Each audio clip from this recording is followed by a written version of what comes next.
Muchas gracias por la espera. Ahora seguimos con el seminario a cargo del Comité Técnico Nacional de Auditoría y Control de Calidad. Recuerden que pueden formular sus preguntas y participar activamente durante esta ponencia. Daremos inicio a la presentación de quien estará a cargo de la moderación, el doctor contador público colegiado César Alexis Benítez Ocampo. Él es doctor en Administración Pública y Gobernabilidad, perito contable, ciberjudicial y fiscal, triple A, antifraude, anticorrupción, antilavado en el Ministerio Público, miembro también del Comité Técnico Nacional de Auditoría y Control de Calidad. Adelante, colega César. Muchas gracias. Muy buenas noches a todos los presentes. Un fuerte abrazo por el Día del Contador, muy fraterno para todos los colegas en esta semana de contador y sobre todo por la gran organización que ha tenido a bien llevar a cabo la Junta de Decanos. Y bien, en esta noche, quien les habla el doctor Alexis Benítez, un fuerte abrazo reciban del presidente del Comité Técnico Nacional de Auditoría y Control de Calidad, quien, gracias a la Junta de Decanos, conjuntamente con el comité, tiene el agrado de presentarles esta noche el tema denominado el impacto del fraude en las empresas y mecanismos de solución. Un tema sin lugar a dudas que es de gran expectativa. Estoy seguro que todos los colegas van a tener a bien ganar mucho conocimiento esta noche, que será a cargo de nuestra ponente, MBA Nancy Yon Chun, socia de la línea de Advisory, líder de servicios de gobierno corporativo, riesgos y cumplimiento, líder de servicios forenses en PwC. Cuenta con más de 30 años de experiencia en organizaciones de diversos sectores económicos. Es experta en gobierno corporativo, gestión de riesgo, cumplimiento y controles, así como actividades de investigación forense, tecnologías de información y servicios de auditoría externa e interna. Así también es asesora de directorios, comités de auditoría y riesgo y alta gerencia.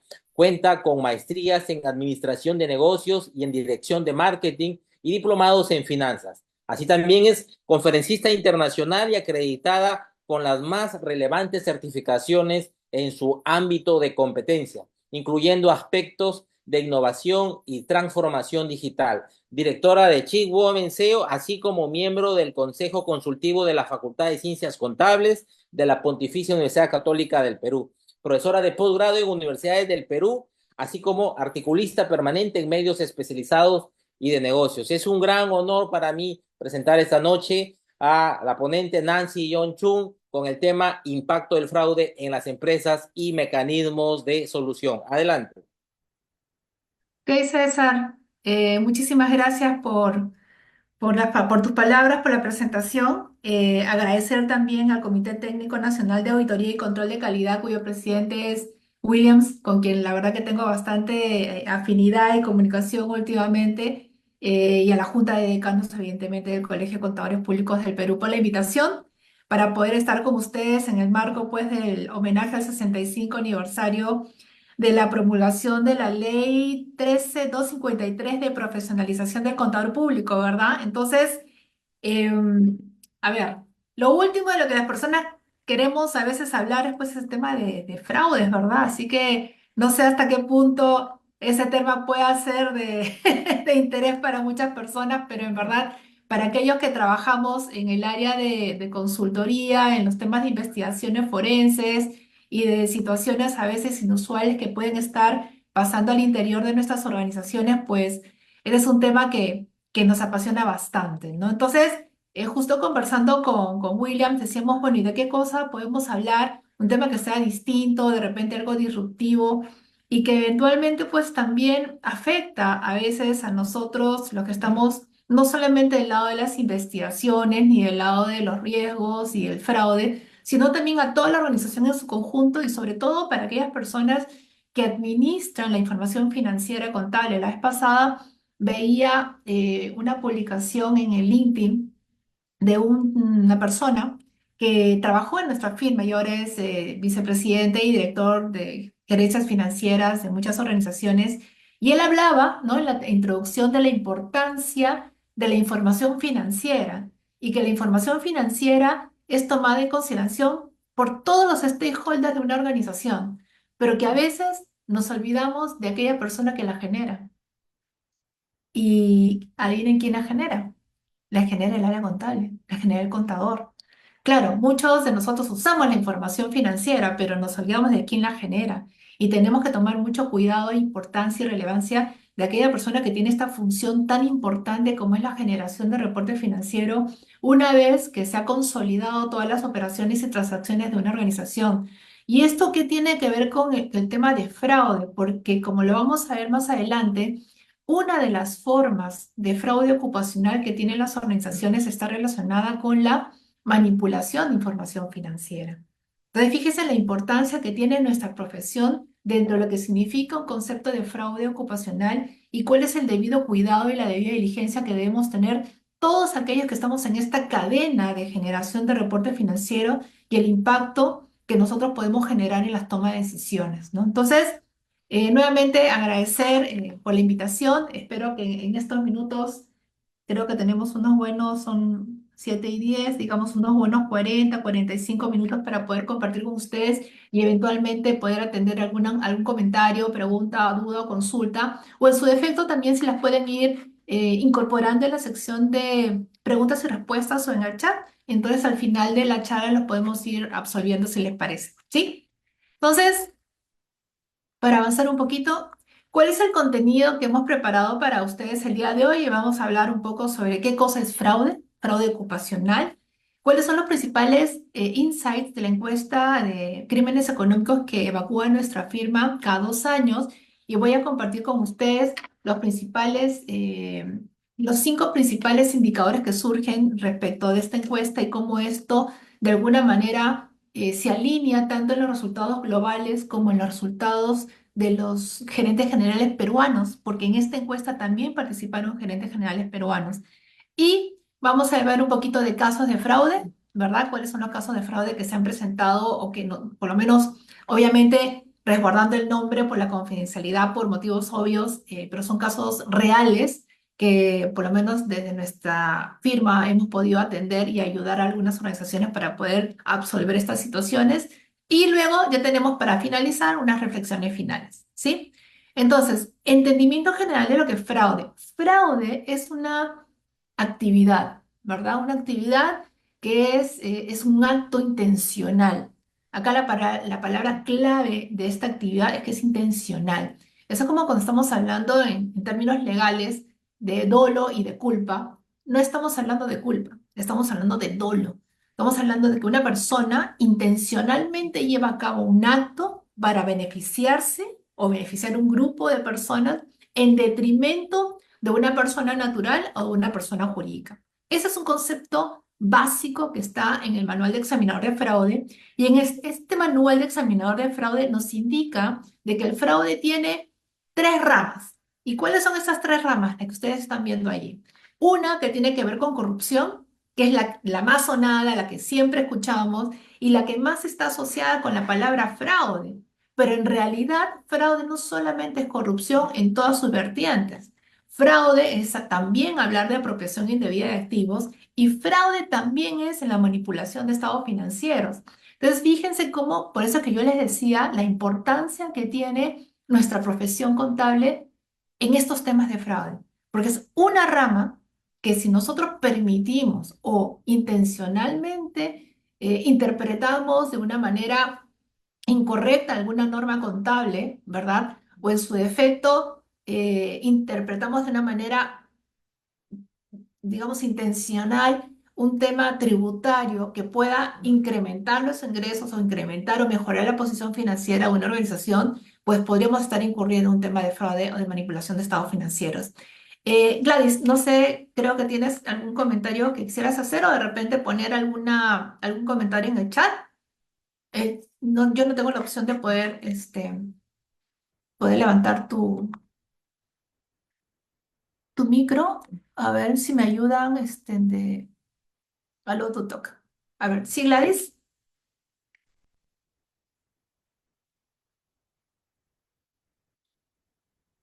Gladys, ¿te, te di el ok para poder hablar? ¿No?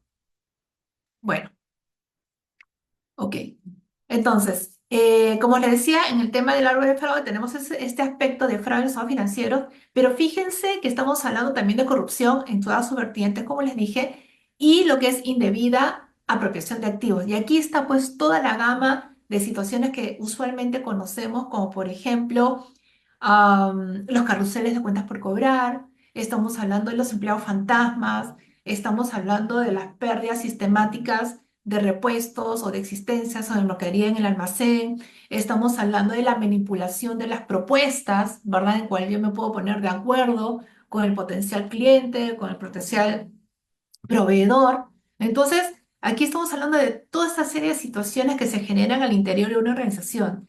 Y ahora, ¿por qué se manifiestan los fraudes? Los fraudes se manifiestan generalmente porque hay una brecha de control interno en la organización que es aprovechada.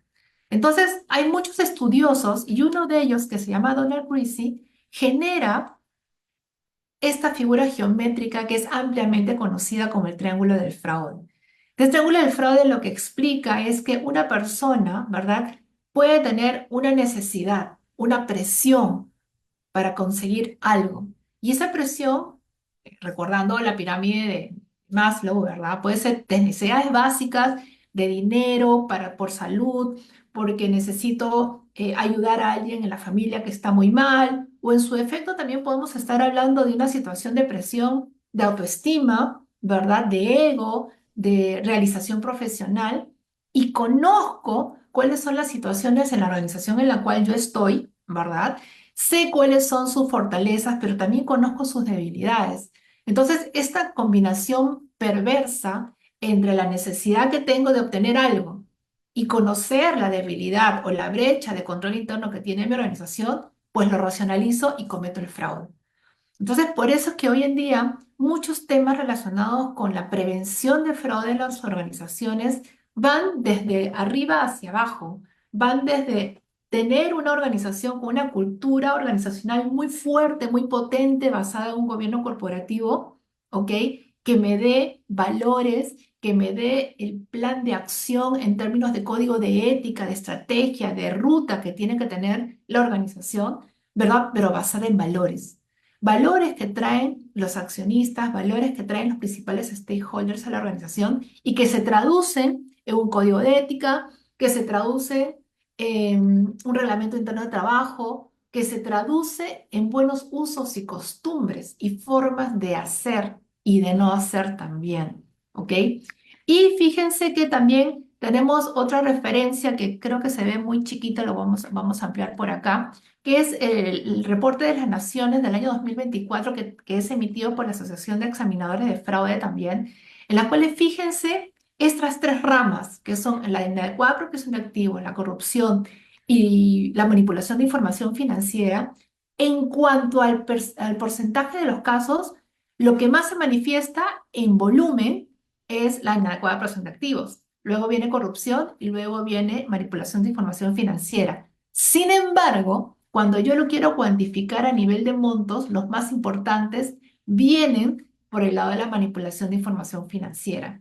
Entonces, nuevamente, el punto de énfasis se da en nuestra profesión. Y por eso mis palabras iniciales, y justo como yo les decía ayer en la noche, ha sido que yo estaba revisando el LinkedIn de alguna manera y veía pues a esta persona que trabajó conmigo en la oficina, escuchar decirle, oigan, nosotros usamos mucha información financiera, pero nos olvidamos de alguien muy importante que es el contador.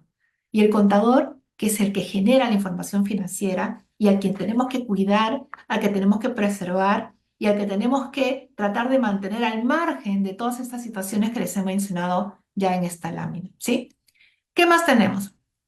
Vamos a ver un poco cuáles son los principales resultados de nuestra encuesta, que es el Global Economic Crime Survey del año 2024, en la cual se reflejan informaciones, ¿verdad?, tanto de gerentes generales y de órganos directivos en el mundo global, como también entrevistas que se hicieron a funcionarios peruanos. Y aquí está la ficha técnica, dice que se entrevistaron a 2.246 personas, de las cuales poco más de 30 fueron de Perú, ¿cierto? Y los principales sectores que fueron entrevistados a nivel global están relacionados con industria y consumo, luego viene banca, tecnología y servicios financieros, Pero fíjense que en el caso de Perú fue un poco al revés. Banca y mercados de capitales, ingeniería y construcción, minería, y luego viene la parte de consumo, industria y servicios financieros, ¿sí? Un poquito distinto la mezcla en cuanto a sectores, pero fíjense que cuando vayamos a revisar cada uno de los temas relacionados con los indicadores que emergen de esta encuesta, van a ver que son muy similares las percepciones que hay en el mundo mundial, como dice la canción, respecto de los resultados de Perú.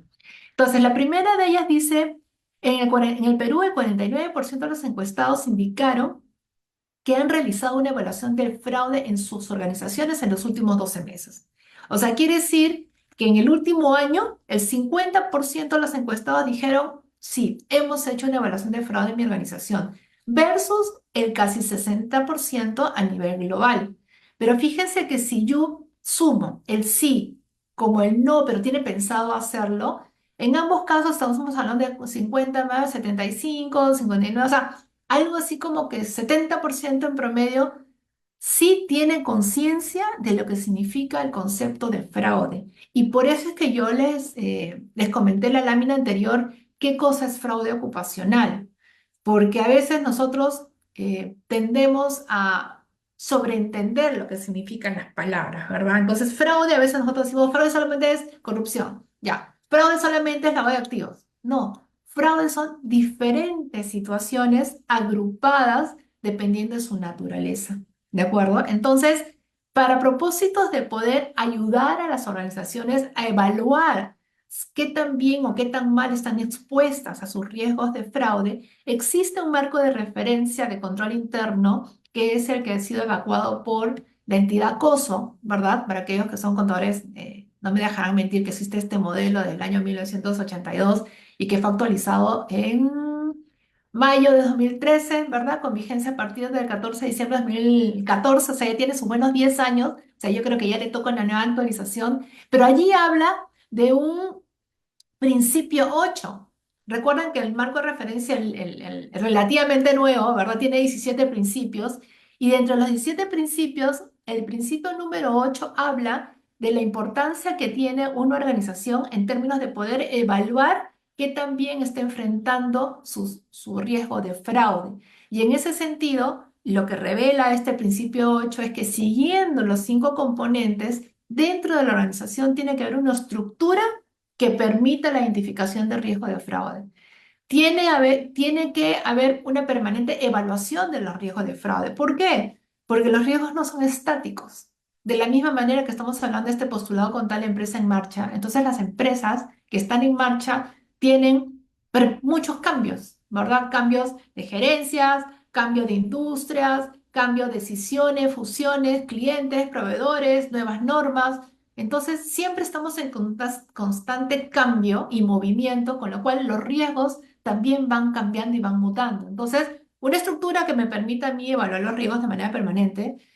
Dos, hacer estos ajustes a nuestras matrices de riesgos de manera periódica, mínimamente una vez al año. Luego, asegurarnos de que estos riesgos identificados tengan un plan de acción, si es un plan a nivel estratégico, o un control, si estamos hablando de un riesgo a nivel ya de un proceso end-to-end. Luego estamos hablando de también el hecho de informar y comunicar, y aquí estamos hablando de, como bien dice la lámina, de temas de denuncias. Siempre hay formas de poder saber, conocer si es que se está perpetuando alguna situación inusual o sospechosa dentro de la organización, y según los estudios de diferentes entidades y gremios, se indica de que la principal boca de captura de situaciones inusuales en una organización son los canales de denuncia. Entonces hay que tener siempre un modelo de un canal de denuncia, si es independiente, mejor. Y por último, no menos importante, el hecho de poder supervisar y monitorear el modelo, ¿no? Entonces, señores, un buen 50%, de acuerdo con esta encuesta, dice de que se evalúa el riesgo de fraude, y para que se pueda evaluar el riesgo de fraude, pues tenemos un marco de referencia de control interno que me permite tener esta estructura y modelo como lo he comentado. Ahora, ¿por qué es importante? Porque forma parte de lo que significa mi evaluación de riesgos de la organización. Si estoy en una industria cuya probabilidad de enfrentar situaciones de fraude es muy alta, Entonces siempre tengo que estar alerta para que no me pueda impactar en la presentación de información financiera, para que no me pueda impactar a nivel patrimonial y para que no pueda impactar respecto del cumplimiento de las expectativas que puedan tener los diferentes stakeholders dentro de mi organización. ¿Sí? ¿Qué más tenemos? Un segundo indicador importante que surge de esta encuesta es que el 41% de los encuestados está seguro de que su organización tiene un conocimiento completo y preciso de sus terceros. Ahora, ¿qué significa este tema? No sé si todos conocerán este proceso que últimamente está bastante de moda que se llama eh, el conocimiento de las terceras partes. El hecho de que yo pueda saber quiénes son mis stakeholders, ¿verdad? Ahora, stakeholder es una palabra que está bastante usada, ¿verdad? Y está referida a todos los grupos de interés que tiene una organización. Y estos grupos de interés pueden ser internos o externos. Los grupos de interés internos son accionistas, directores, alta gerencia y colaboradores. Los grupos de interés externos están vinculados con clientes, proveedores, órganos reguladores, la comunidad, los medios de comunicación, la competencia, potenciales inversionistas y un largo etcétera. Entonces, para que una organización pueda seguir su curso normal en el objetivo que se ha determinado, pues tiene que recoger las expectativas de todos y cada uno de esos stakeholders, no solamente de los accionistas, porque estamos muy acostumbrados, ¿verdad?, a estar pendientes de lo que el accionista quiere, porque quiere el retorno de su inversión. Pero ¿qué pasa si estoy frente a una organización, ¿cierto?, que no cumple con las leyes y regulaciones de sus órganos reguladores? Por ejemplo, ¿qué pasa si estoy yo frente a una empresa que pertenece al sistema financiero y hago caso omiso a las circulares, cartas circulares, oficios circulares del SBS? Lo más probable es que me quiten la licencia, ¿cierto? ¿Qué pasa si yo no cumplo con la ley de impuesto a la renta, el IGB? ¿Qué hago? ¿Qué pasa? ¿Me van a multar? ¿Puede venir la SUNAT, me puede hacer una evaluación y resulta de que tengo una serie de contingencias tributarias? Entonces, hoy en día tengo que preocuparme por esto, pero cuando yo hago un procedimiento de debida diligencia respecto a los terceros, estoy hablando de clientes y proveedores.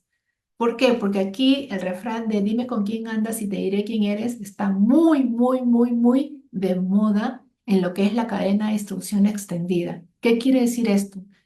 Que nuestros clientes quieren que nosotros como proveedores tengamos los mismos estándares, que nuestros proveedores, nosotros les exigimos a nuestros proveedores que tengan los mismos estándares que nosotros, ¿sí? Entonces, no es inusual que hoy en día la gran parte de las organizaciones medianas para grandes estén realizando una serie de procedimientos de debida diligencia para asegurarse que sus clientes tienen códigos de ética, que tienen políticas anticorrupción, que hay adherencia mutua respecto de los códigos de ética, que se tiene y se cuenta con un adecuado modelo de gobierno corporativo. ¿Qué pasa si, por ejemplo, yo estoy frente a un proveedor que puede ser uno de mis 5 proveedores importantes, pero resulta que está vinculado con corrupción? Resulta de que tiene noticias adversas. Resulta que parece ser que va a estar investigado o está investigado en temas de lavado de activos y financiamiento del terrorismo. ¿Qué hago? Entonces, en función a mi nivel de apetito y tolerancia al riesgo como organización, tengo que definir si frente a una situación como esta, yo quiero seguir trabajando o no con esta entidad. Ya sea que es un proveedor crítico, ya sea que es un buen distribuidor o ya sea que sea uno de mis mejores clientes. ¿De qué vale yo tenga uno de mis mejores clientes, pero resulta que está muy afectado en términos de imagen y reputación? ¿Me quiero dejar llevar por esta ola o prefiero que no? Casos tenemos de empresas que cotizan sus acciones o valores en la bolsa americana, que el valor por acción en la mañana puede haber sido de $20 y en la noche ese valor por acción bajó a $1. Entonces, señores, tenemos que tener mucho cuidado. Y junto con los modelos de prevención anticorrupción que surgen desde el año 2016 en el Perú, por lo menos, con la ley 3424, el decreto legislativo 1352 y recientemente, bueno, hace un año, con la ley 31740 que habla de la responsabilidad administrativa de las personas jurídicas, que en cristiano, como dirían los chicos, significa la responsabilidad penal, pero de las personas jurídicas. se habla de que las empresas deben tener un modelo de prevención de 5 componentes, donde está el oficial de cumplimiento del modelo de prevención, que cuida del modelo de prevención. Estamos hablando de tener una matriz de riesgos de fraude, ¿sí? Y en esta oportunidad estamos hablando de 37 delitos que prevé la 3424. Luego, tener un canal de denuncias, una capacitación específica relacionada con estos temas y una supervisión y monitoreo. Pero la SMB, cuando evacúa sus más de 90 lineamientos, habla específicamente de un aspecto importante, que es los procedimientos de debida diligencia, porque considera que para que un modelo y un manual de prevención funcione, se necesita complementar con procedimientos en los cuales se acredite que yo estoy haciendo una adecuada evaluación de los terceros con los cuales mi organización se vincula. ¿Sí? ¿Qué más tenemos? En el Perú, el 35% de los encuestados considera que cada vez se hacen más fuertes los esfuerzos del gobierno para hacer cumplir las leyes anticorrupción versus el 41% a nivel global. Bueno, igual, ¿no? Entonces yo sumo 35 más 38 o 41 más 41, estamos hablando de 82, bueno, más o menos por ahí.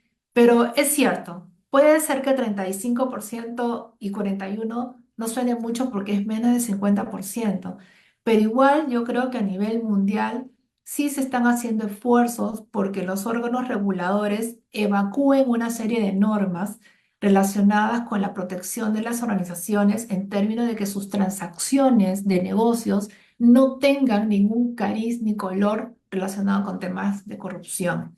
En el Perú propiamente, como les digo, las normas vienen desde el año 2016 y en el mundo, la más antigua diría yo que podría ser en el año 77 con la norma americana que es el FCPA y las normas de UK Bribery también, que son de la norma del Reino Unido, ¿no? Entonces, no es que no haya nada, sí lo hay.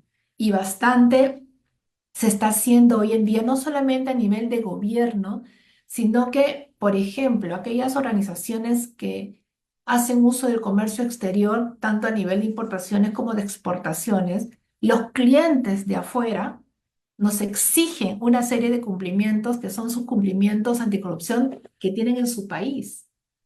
Entonces, por ejemplo, si estamos hablando de las mineras, si estamos hablando de las empresas agroindustriales, donde sus clientes están en el primer mundo, este primer mundo tiene que cumplir con normas anticorrupción, ¿cierto? Y entonces a nosotros nos exigen también que cumplamos con estas normas anticorrupción. Y por eso es que de alguna manera en el Perú, más allá de la ley 3424 y la 31740, muchas organizaciones están implementando su modelo de prevención debido a que comercialmente también les está siendo exigido, ¿no? Entonces, aquí está un poco lo que les acabo de decir. En el Perú viene el año 2016 y la última actualización ha sido en mayo del año 2023.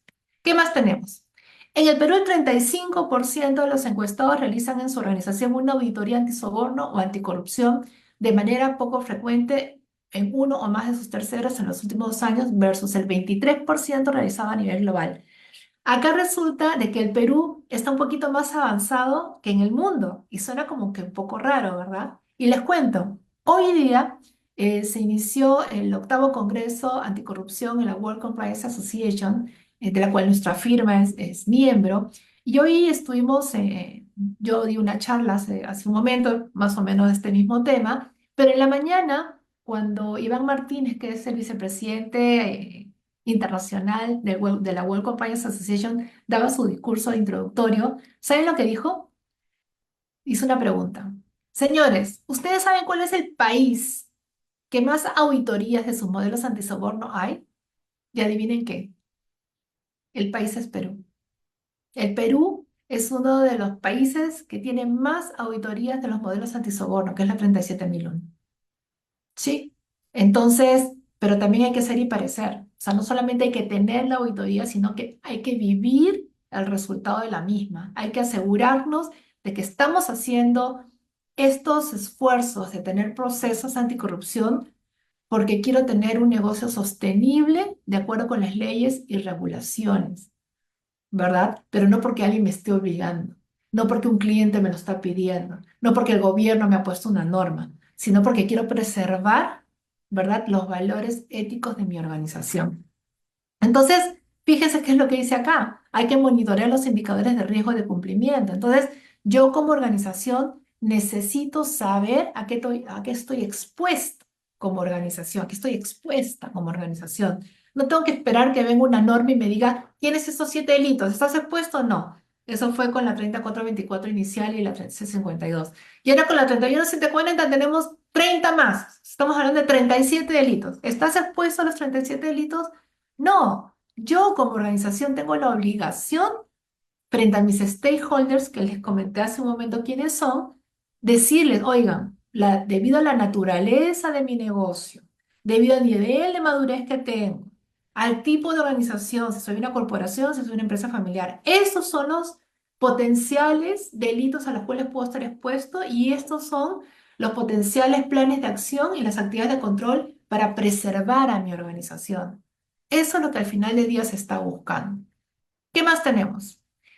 En el 59% de los casos de los encuestados peruanos se reportan actualizaciones periódicas al directorio sobre los esfuerzos de su organización para investigar las denuncias y o mitigar los riesgos versus el 60% a nivel global. Aquí es más o menos tas con tas, ¿sí? Y estamos hablando, fíjense, de la relevancia que hay en términos de fraude, soborno, o sea, fraude como palabra grande, recuerdan del árbol del fraude que era corrupción, inadecuada apropiación de activos y manipulación de información financiera, ¿verdad? Fraude como palabra grande es importante, pero también en términos de soborno y corrupción es relevante el hecho de que hoy los directorios están bastante sensibles con el hecho de tener en su agenda y en su mesa situaciones que les sean reportadas por la gerencia en términos de saber qué tan expuesta está la organización respecto a estos temas y también qué tan expuestos pueden estar los directores, porque ustedes saben de que hoy la sensibilidad en términos de atribución y responsabilidad patrimonial y personal del director frente a situaciones como estas en una organización es bien grande, ¿sí? Entonces, obviamente, si hoy un director de una organización, sea independiente o no, está en una mesa de la cual no necesariamente sabe si la empresa está actuando de una manera correcta, de una manera incorrecta, y que si eventualmente se está cometiendo alguna situación de fraude y no se está llevando a la mesa para la adecuada toma de decisiones, entonces podría estar enfrentando a una situación de una denuncia, podría estar enfrentando a una situación de perder parte de su patrimonio familiar y evidentemente destruir su imagen y su reputación. Entonces, fíjese la importancia que tiene hoy para los directores de una organización estar pendientes de esas situaciones de fraude. Y por eso es que yo lo mencionaba acá. O sea, esos temas de gobernanza, temas de regulación, términos de conducta, cómo es que las organizaciones están tomando en consideración estos temas en términos de gobierno corporativo, tener las adecuadas políticas, procedimientos, manuales, normas internas, no solamente normas externas, como dice la regulación, pero también un tema de conducta, ¿sí? Un tema de conducta que si nosotros nos ponemos pues un poquito soñadores, ¿cierto? La conducta también viene de casa. Viene de casa y por eso es que se tiene hoy en día mucho más relevancia el término de cuidar los procesos de ingreso a las organizaciones, el proceso de definir adecuadamente cuál es el perfil que cada una de las posiciones dentro de la organización se tienen y que las personas que ingresan a la organización cubran ese perfil y si eventualmente en el permanente monitoreo que se hace de nuestro personal, si es que efectivamente se están cubriendo con estos perfiles que hoy en día se necesitan. En la charla de hoy día del World Compliance Association, pues se trataron muchos temas, si bien este es un octavo congreso anual relacionados con temas anticorrupción, lavado de activos, financiamiento del terrorismo. Estuvo el nuevo superintendente de Banca y Seguros, Sergio Espinosa también, que tiene pues una amplia experiencia en términos del sistema financiero y más aún en los últimos años fue el jefe de la unidad de inteligencia financiera. Entonces él hablaba mucho de los temas de lavado de activos y también hablaba de que lavado de activos necesita de un delito subyacente. ¿Y saben ustedes cuál es el delito subyacente más repetitivo en lavado de activos? Corrupción, soborno y corrupción. Entonces, fíjense la relevancia que tiene este tema de venir con conductas adecuadas dentro de la organización, de estar siempre pendientes, qué tan expuesta puede estar mi organización y considerar si estoy en la línea gris o no, o estoy muy pegadita de la línea para poder cometer alguna situación, si es que, por ejemplo, estoy en una organización que está muy madura, que está declinando, que no está llegando a sus objetivos y con la finalidad de presentar una mejor posición financiera, puedo estar yo con con la tendencia de irme por un ladito y decir, bueno, esto de aquí se puede hacer. Esas son situaciones que un enfoque top-down desde el directorio se tiene que ir cuidando. ¿Qué más tenemos? Algunos casos de fraude en aumento que nosotros hemos visto últimamente en el mercado. Obviamente, como les decía, no podemos hablar de empresas por motivos obvios, pero podemos estar hablando, por ejemplo, de aprovechamiento indebido del cargo. Entonces, ¿qué sucede? En este caso, ustedes lo pueden apreciar allí, pero estamos hablando de una organización que puede haber perdido algo más de 50 millones de soles en los últimos 5 años, por decir algo, ¿cierto? En los cuales por tener amplios poderes o por tener un tema de confianza, ¿verdad? Se deposita muchas atribuciones a una posición que se llama gerencia general. Entonces, ¿qué pasa si yo me extralimito frente a esos poderes que me da la organización? Entonces se puede dar muchas situaciones. ¿En qué sentido? De que puedo estar yo frente a una organización pequeña donde no necesariamente tengo amplios recursos. Y ahí es donde la presidencia, el directorio, y allí es donde la gerencia general deben de tener una participación muy activa para no desviarse de los objetivos planteados de la organización. Si en este caso particular hubo un aprovechamiento indebido de la gerencia general, la posición, y lo conversaba yo mucho con los miembros del directorio cuando se suscitó esta situación, es que la actuación y el nivel de supervisión y monitoreo del directorio en su conjunto, encabezados por su presidencia y su vicepresidencia, debería ser mucho más activa. ¿Para qué? Para justamente no permitir que ese tipo de situaciones se presenten. ¿Por qué? Porque suceden cosas como, por ejemplo, claro, yo tengo límites de autonomía, pero ¿qué pasa si se empieza a pitufiar los montos? ¿Qué significa pitufiar? Una contratación de $1 millón, la divido en 10 partes. Ya no pasan los límites de autonomía, entonces no necesito aprobación de nadie más que yo. ¿O qué pasa si yo no tengo fuertes controles internos? Que era lo que decía al inicio de la charla. La mejor ventana de oportunidades para poder perpetuar un fraude es que hayan brechas de control interno importantes. Entonces yo debería de tener una serie de acciones de monitoreo y de supervisión que me permitan a mí, por ejemplo, identificar si hay compras recurrentes a los mismos proveedores, si los montos son extraños, las fechas, ¿verdad? ¿Quién aprueba? El hecho de que no se deban aprobar compras a sola firma, ¿cierto? Jesús, ¿me permite por favor terminar con los otros dos casos? O en todo caso, si puedes poner tus comentarios en en la parte de preguntas y respuestas, si lo vemos al final. ¿Sí? Gracias. Entonces, el hecho de cerrar estas brechas de control interno y estos temas de a sola firma son complejos. Entonces, esto hay que verlo en el contexto de la organización. Señores, la receta perfecta no existe. Entonces, yo tengo que ir evaluando cuál es la forma que tiene mi organización, pequeña, mediana, grande. Contexto, comercio, industria, sistema financiero, minería, petrolera, pesquera, empresa familiar, empresa corporativa. Y en función de este contexto, velar por asegurarme por dónde tienen que ir las responsabilidades. Por un lado de la gestión y por otro lado del control. ¿Sí? Luego tenemos fraude a través de buscadores Google. Esto está muy de moda, lamentablemente, a raíz del COVID. ¿Sí? A raíz del COVID empezaron a darse nuevamente los temas de fraude por smishing. ¿Qué es smishing? SMS, los mensajes que van al texto, mensajes de texto. Vishing, voz. Phishing, por correos.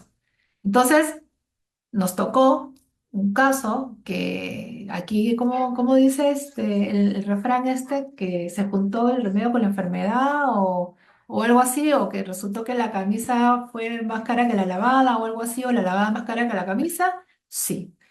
Resulta que hicieron una serie de llamadas al área de caja que decían de que el banco tenía una serie de situaciones de actualización que se requería que por favor ingresaran a la cuenta. Entonces, ¿qué es lo que hace la mayoría de personas? Ingresan a su buscador, por ejemplo Google, no vamos a hacer propaganda a nadie en particular, y ponen el nombre del banco. Y les aparece el prompt y le das clic. Claro, entonces, ¿de qué se trataba este tema? De que ya se había hecho las formas de tal manera que si tú ponías el nombre del banco, te aparecía un vínculo, pero era un vínculo falso, no era el vínculo real. Entonces, ¿cuál es el remedio para este tipo de situaciones? Que nunca se cliquee en un buscador al banco, sino que tú directamente sepas cuál es la página web de tu banco y lo redactes. ¿Sí? En este caso sucedió que ingresaron al Google, pusieron Banco X, salió un link, era un link fake, pidieron actualización y finalmente coincidió que la persona estaba con una situación familiar muy crítica, la agarraron en su cuarto de hora, ingresó toda la data que no debe haber ingresado. Resultado final, hubo un dinero muy importante que salió de la entidad. Pero cuando fueron, fíjense, cuando fueron a reclamar al banco, no era el único caso. La habían puesto la puntería a ese banco. Y habían más de uno, o sea, varios casos que habían sucedido de la misma manera. Pero fíjense acá lo anecdótico. Varias personas de tesorería cayeron en el mismo caso. Parece simple ahora que lo cuento, ¿verdad? Pero sucede en la vida real. Y un tercer caso, que tiene que ver con el hecho de incumplimiento de un proceso core del negocio. Entonces, acá una compañía incumplió con su procedimiento formalizado de otorgamiento de créditos y garantías. Entonces, ¿qué pasa? Esa es una situación de una empresa del sector financiero, más crítico todavía, donde se supone de que todo el proceso end-to-end, desde la solicitud de un crédito hasta que al final se cobra, debería estar bien documentado, protocolizado, ¿verdad? Con garantías, etcétera, etcétera. Bueno, resulta que por a veces razones, en muchos de los casos, fíjese que los montos no son tan chiquitos, no se cumplieron con los procedimientos. Se otorgaban créditos sin tener la garantía adecuadamente formalizada, se otorgaban créditos sin necesariamente tener toda la información financiera respecto de la persona natural o jurídica a la cual se le estaban dando los préstamos. Situaciones, señores, que no deberían de darse. Ya sea que estamos en una empresa del sector financiero o ya sea que estemos en una empresa que no es del sector financiero, pero igual dependo de mis clientes. ¿De qué vale vender si al final del día yo no voy a poder cobrar y voy a tener que hacer una provisión de cuenta de cobranza dudosa?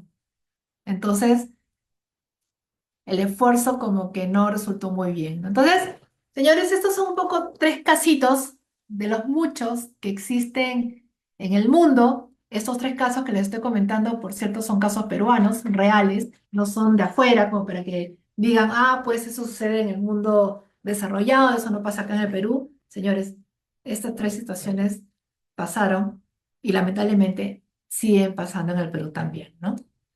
Entonces, ¿qué recomendaciones y reflexiones finales tenemos? Señores, tenemos que fortalecer la gestión del riesgo de fraude. Y fortalecer la gestión del riesgo del fraude significa recordar los 5 componentes del modelo de control interno que tiene este marco de referencia COSO. Una estructura de gobierno corporativo, una estructura de ambiente interno, una estructura que me permita a mí saber identificar a qué riesgos en general y a qué riesgos de fraude en particular está expuesta mi organización. Dicho esto, tener actualizada mi matriz de riesgos, como les dije, por lo menos una vez al año.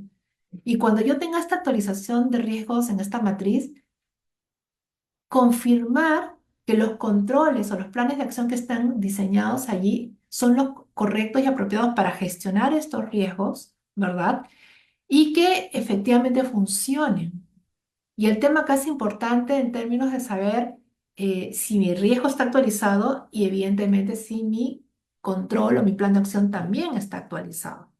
Hoy en día se habla mucho de tecnología, se habla mucho de inteligencia artificial. Entonces, fíjense que la exposición al riesgo en general y al riesgo de fraude en particular puede decididamente estar cambiando porque hay nuevos actores y nuevas variables que pueden estar influenciando en mi organización. Hoy en la tarde conversaba con una de las expositoras y me jaló el ojo, ¿verdad?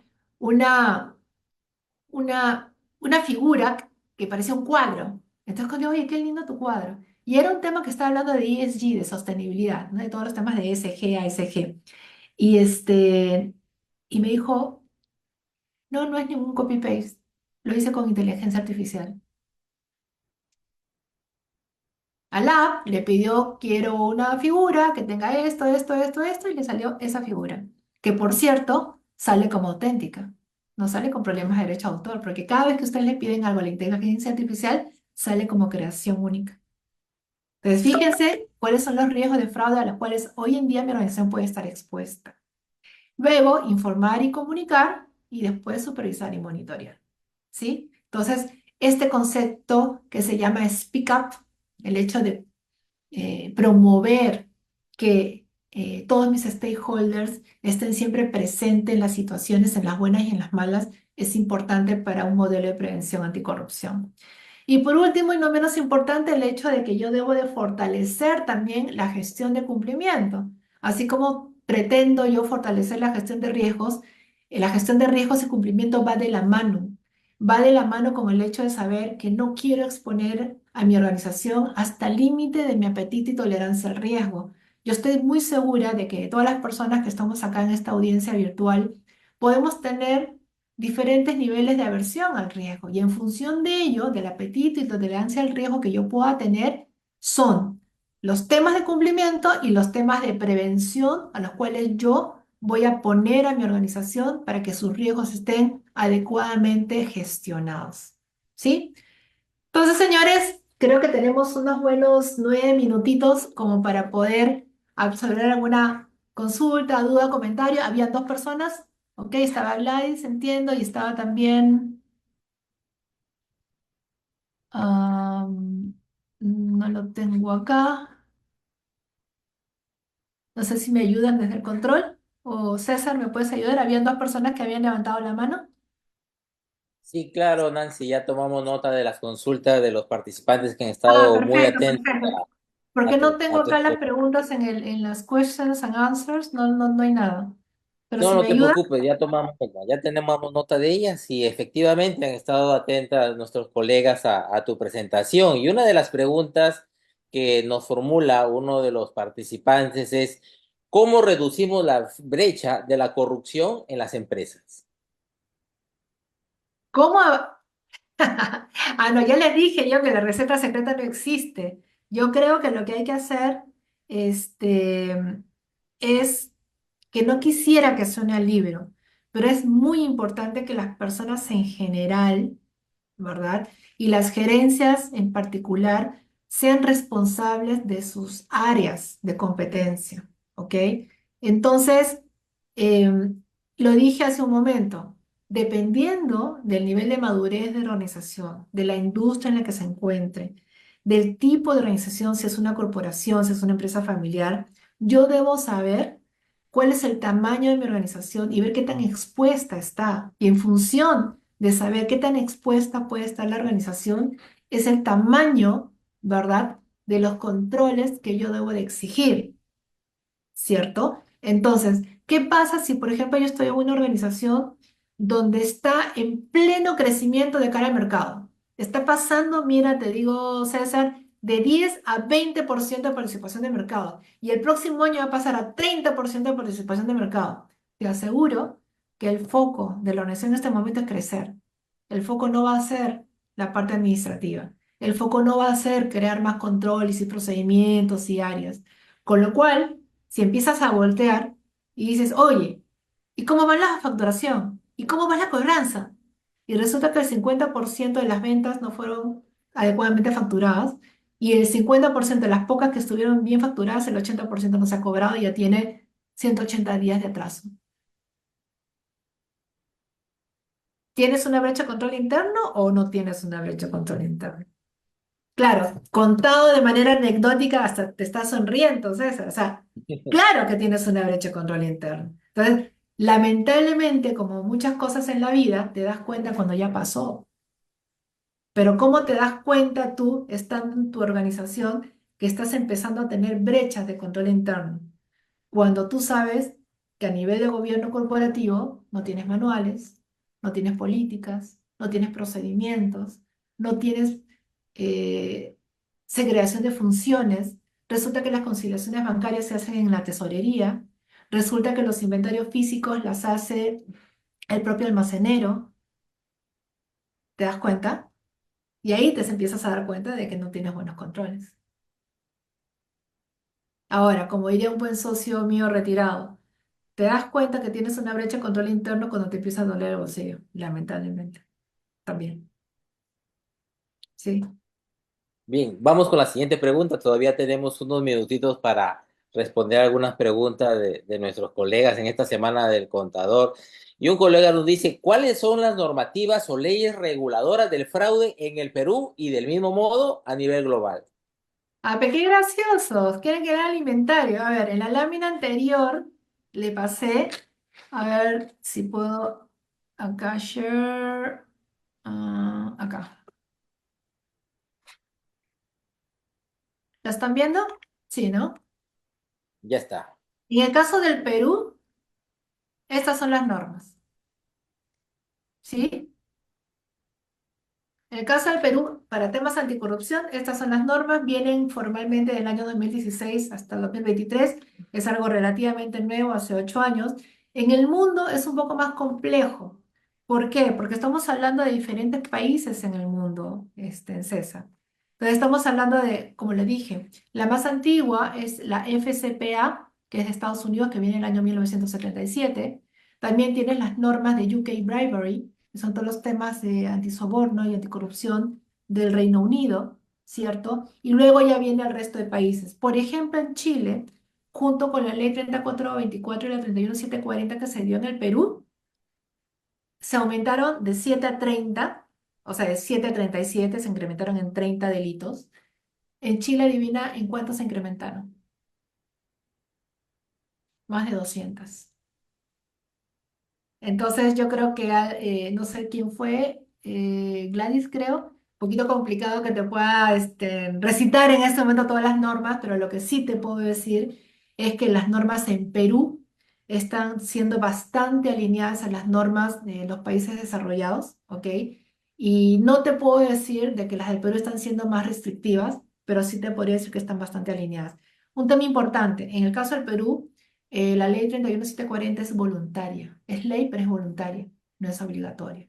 Quizá viene ahí por ahí la principal diferencia. En otros países, estas leyes son más bien obligatorias más que voluntarias. Bien, otro colega nos formula una pregunta y nos dice, sobre el tema de evaluación de proveedores, ¿qué tipo de consultas o evaluaciones se deben hacer? ¿Cuáles son las páginas que se deberían consultar? ¿Existen algunas instituciones tipo Infocor que contengan registros de los antecedentes positivos o negativos de los proveedores? ¿Cómo implementamos todo aquello que nos expone? Ok, si quiero la respuesta larga o la respuesta corta, porque la larga nos quedamos hasta mañana. Ahí me matan. La corta es, tenemos que imaginarnos que somos una entidad del sistema financiero y queremos hacer la evaluación crediticia de una persona. Yo en este momento quiero saber si César Alexis Benítez Ocampo es sujeto de crédito o no para el banco XYZ. ¿Y qué te pido? Te pido tu información financiera, te pido tu posición crediticia en el sistema financiero, te pido propiedades, te pido tu sueldo, te pido etcétera, etcétera, etcétera, ¿verdad? ¿Sí? Te pido antecedentes penales, ya. Eso mismo es lo que hay que pedir para cualquier tercero con el cual yo me quiera vincular. Ya, pues Nancy, no te pasa, no voy a interactuar con nadie. Por eso, nuevamente, todo en su justa medida. Tengo que saber, por eso que yo siempre les digo, esto no es un copy-paste. Esto es dependiendo del tipo de empresa, la industria, familiar, corporativa, todas las variables para saber qué tipo de procesos o procedimientos yo debo implementar en mi organización. Si estoy hablando de una empresa minera que tiene 5 clientes, evidentemente esto lo tengo que hacer de una manera bastante diligente. Pero estoy hablando de una empresa que quizás tiene clientes atomizados, como por ejemplo retail, telecomunicaciones, educación, Este, ¿qué otro tema? ¿Qué otros temas tenemos? Eh, Educación, salud, ¿verdad? Sería imposible hacer todo esto. Entonces tengo que hacer otro tipo de procedimientos. Tengo que hacer procedimientos de estratificación. Voy a poner en un plan de rotación ABC a mis clientes, entre los más críticos, los que vienen más, a qué tipo de industria y ver qué tipo de información. Y efectivamente hay información que es pública y hay información que no es pública. La información que no es pública tengo que obtenerla bajo consentimiento expreso e informado de la propia persona, sea esta natural o sea jurídica. Lo que no puedo tener es levantar información que no haya sido adecuadamente y expresamente autorizada para serme entregada, ¿no? Como organización. Muy bien. ¿Sí? Tus últimas palabras de despedida, Nancy, para dar culminar con esta brillante exposición que has tenido para todos los colegas contadores en esta semana del contador público. Bueno, en realidad, agradecida nuevamente por la invitación.